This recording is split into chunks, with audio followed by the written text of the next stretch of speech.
Ang distrito ng San Dionisio ay kilala sa mga pagkaing dagat, lutuin at produkto nito. Gayunpaman, walang nagsasalita tungkol sa buhay ng mga nagtitinda ng mga ito.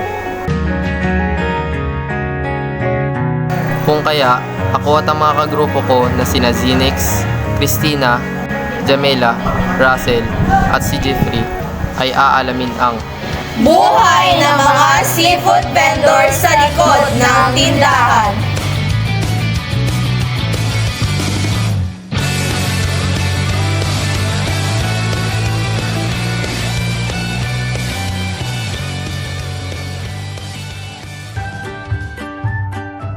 Ako nga pala si Marilyn del Castillo.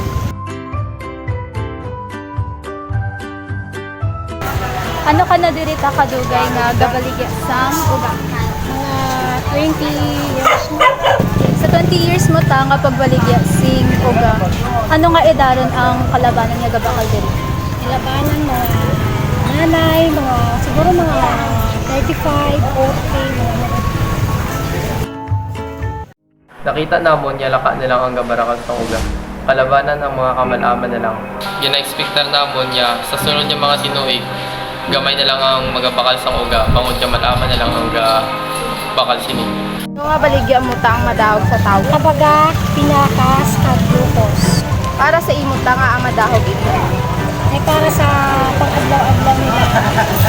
Barato ang uga mo, para makatipid sila. Sa paano mo inita ginaobra? Sa umpisa, yun na yung bisan. Pagkatapos yung bisan, pakason, buwan, asam, tapos batangan kaasin.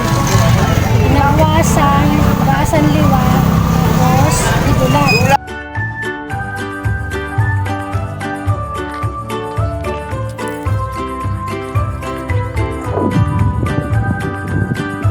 Nakita namon kung ano kabunday mag-imo sa uga.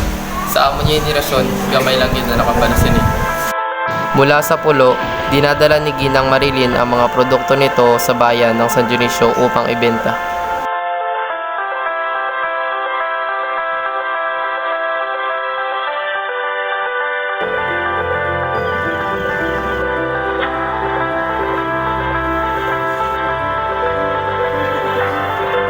Ano ta kadugay ang proseso bago makaobra sa uga? Mga isa kadlaw. May mga pagtilaw ka man bala nga agyan hanungod sa pag-obra sini. Oo, sa kumpisa, nagaulan, tapos nababasa ang mga uga.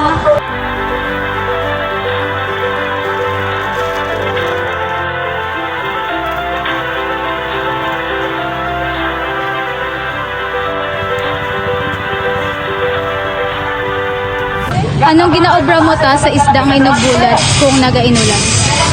Waon siya sa kapel, kag balik sa tuma, para hindi siya maguba.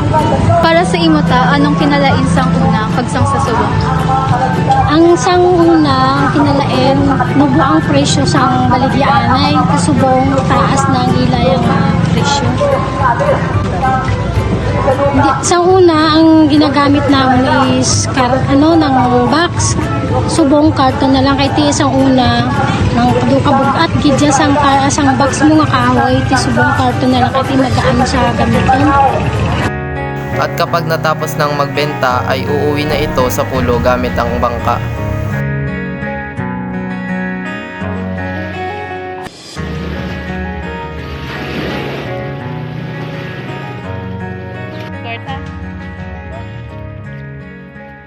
Ding ding ding ding ding. Yeah! Ang kabuhi isang manuguga, hindi lang basta-basta.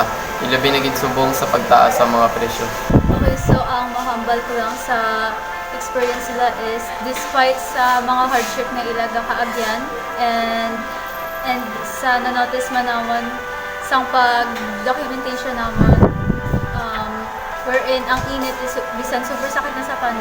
Sige man gyapon sila sa ilang pangabuhian, which is very admirable. Bisa mabudlay ang kabuhi sa pulo, nagabakas gyapon si Nanay Marilyn. Nagabaligya sa isang uga para makakwarta lang.